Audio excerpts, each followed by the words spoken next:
How do you give an online tarot reading? That is one of the questions that I often get asked and I often see a lot on how does it even work? Energy transfer wise or just practically, software wise, computer wise? How do you do it? I'm gonna answer all of those questions in today's video. Hi, I'm Ruby. I'm here to help improve your tarot practice through my tarot chats and deck reviews.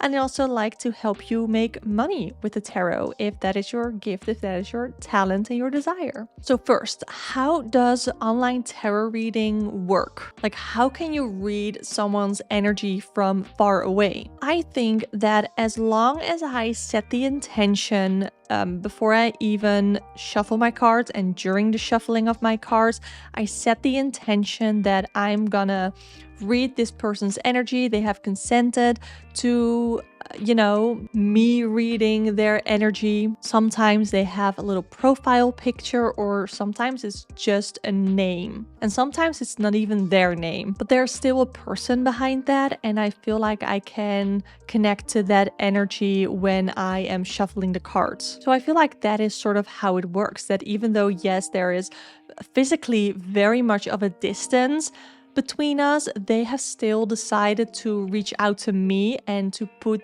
their trust in me and my tarot reading capability. So I feel like there is a connection there. So there is already a bit of that energy exchange. So I think that is how that works. At least that is how I utilize that. There are different kinds of online readings that you can do. You can do professional tarot readings, like I just mentioned, where people book a reading with me and they have a specific question and I pull the cards to answer those questions.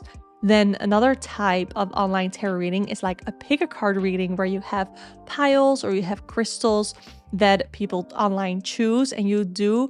It is sort of a collective reading because there are multiple people tuning into the same pile, and it is also done over a distance. So the way that I read those is I try to make it really general, and when I feel like two options could be true, I'm mentioning both of them because there are multiple people tuning in, and one message might resonate with the one person and the other message might resonate with the other person. So that is how I do pick-a-card readings, and I set the intention to anybody who chooses this specific crystal for, let's say, pile number 1. I want a message that resonates with those people. And that is the intention that I set. So far, that has given me fairly accurate tarot readings for my pick-a-card readings. And the third online reading that I do is political tarot readings. I actually started my podcast again, reading on the headlines.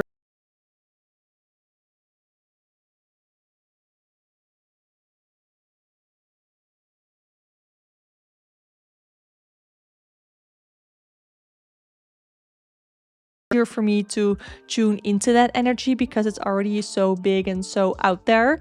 So that is how I do online tarot readings. If you want to offer tarot readings that people can book with you, check out my free ebook, Tarotpreneur Spreads, which are my most used spreads in client readings and for business orientation. The link is in the description. Now, the second thing that's important to know when giving an online tarot reading is to have sort of a process to collect bookings. If you want to do paid tarot readings. I have really enjoyed using Tidycal, which is an alternative to Calendly, but it only has a one-time fee. And if you want a live tarot reading with me, you can book it through Tidycal and it works really amazingly. Another option is Etsy, which if you want to start your tarot reader Etsy shop, I do have an ebook all about that. Link will be in the description. Or if you don't like Etsy or you want to supplement your Etsy, you can also start a Ko-fi shop. That is what I'm currently using, just because Etsy does have quite a few fees, but I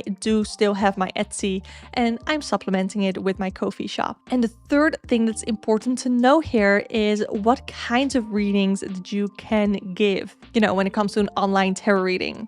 Again, you can do the live reading. I use Tidycal and you actually meet face to face with someone, and I have found it so beneficial. It's not like face to face in real life, it's face to face on your screen, but I found it so beneficial because you get the instant feedback. And that really helps you connect to this person's energy and to really do a very resonating reading. I think the next best thing is to do a video reading where someone submits a question so you know exactly what to do a reading on, and then you film that, and that comes across so personable, which is why I think video readings is like the next best thing to live readings. Another great option is audio readings if you don't feel comfortable filming yourself or filming the cards, or you just don't have the tripods and everything to make that work. You can do an audio reading. For the longest time, I would just record audio just on my phone. I would put my phone somewhere like right above me, for instance, and then I would do the reading, I would record the audio, and I'd send that plus a picture of the cards. And then the last option is one that I recommend the least, but you can still do it. People will still enjoy having that, and it's a text reading. And that is where you pull the cards and you just write out your interpretation, and you send that either in a message or as a PDF, as a Word document. And that is another way that you can deliver your readings. Now that you know how to do online readings, you might want to dive a little bit deeper into how to monetize your readings. And you can do that by clicking the video on the screen right now. Subscribe if you want to see more videos like this. Thank you so much for watching, and I hope to see you next time. Bye!